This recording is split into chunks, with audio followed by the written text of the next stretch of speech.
Hello मित्रों, नमस्कार। मेरे यूट्यूब चैनल में आप सभी का स्वागत है। तो आज का कहानी है श्री कृष्ण की जन्म कथा। तो ध्यान से सुनिएगा और पूरा सुनिएगा।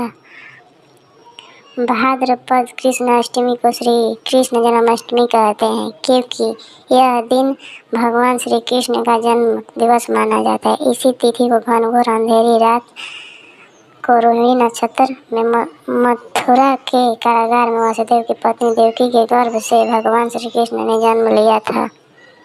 यह तिथि उसी शुभ घड़ी की याद दिलाती है और सारे देश में बड़ी धूमधाम से मनाई जाती है।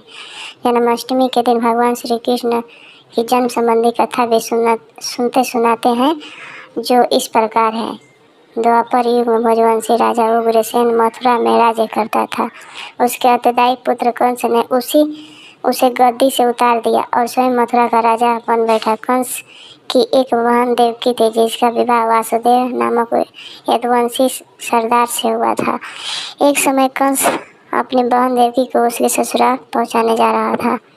रास्ते में कसवाड़ी हुई है, कंस, जिस देवकी को तू बड़े प्रेम से ले जा रहा है, उसी में तेरा काल बसता है। इसी के गर्भ से उत्पन्न 8वां बालक तेरा वध करेगा। यह सुनकर कंस वासुदेव को मारने के लिए उद्यत हुआ। तब देवकी ने उसे विनयपूर्वक कहा, मेरे गर्भ से जो संतान होगी उसे मैं तुम्हारे सामने ला दूंगी। बहनोई को मारने से क्या लाभ है। कंस ने देवकी की बात मान ली और मथुरा वापस चला आया। उसने वासुदेव और देवकी को कारागृह में डाल दिया। वासुदेव देवकी के एक एक करके 7 बच्चे हुए और 7 को जन्म लेते ही कंस ने मार डाला। अब 8वां बच्चा होने वाला था। कारागार में उन पर कड़े पहरे बैठा दिए गए। उसी समय नंद की पत्नी यशोदा को भी बच्चा होने वाला था। उन्होंने वासुदेव देवकी के दुखी जीवन को देख 8वें बच्चे की रक्षा का उपाय रचा। जिस समय वासुदेव देवकी को पुत्र पैदा हुआ, उसी समय संयोग से यशोदा के गर्भ से एक कन्या का जन्म हुआ, जो और कुछ नहीं, सिर्फ माया थी। जिस कोठरी में देवकी वासुदेव कैद थे, उसमें अचानक प्रकाश हुआ और उनके सामने शंख चक्र गदा पद धारण किए चतुर्भुज भगवान प्रकट हुए। दोनों भगवान के चरणों में गिर पड़े। तब भगवान ने उनसे कहा, अब मैं पुनः नवजात शिशु का रूप धारण कर लेता हूँ।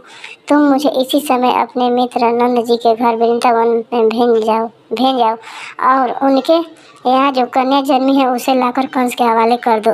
इस समय वातावरण अनुकूल नहीं है, फिर भी तुम चिंता न करो। जागते हुए पहरेदार सो जाएंगे। कारागृह के फाटक अपने आप खोल जाएंगे और उफनती अथाह यमुना तुमको पार जाने का मार्ग दे देगी। उसी समय वासुदेव नवजात शिशु रूप श्री कृष्ण को सूप में रहकर कारागृह से निकल पड़े और अथाह यमुना को पार कर नंद जी के घर पहुँचे। वहाँ उन्होंने नवजात शिशु को यशोदा के साथ सुला दिया और कन्या को लेकर मथुरा आ गए। कारागृह के फाटक पूर्ववत बंद हो गए। अब कंस को सूचना मिली कि वासुदेव देवकी को बच्चा पैदा हुआ है।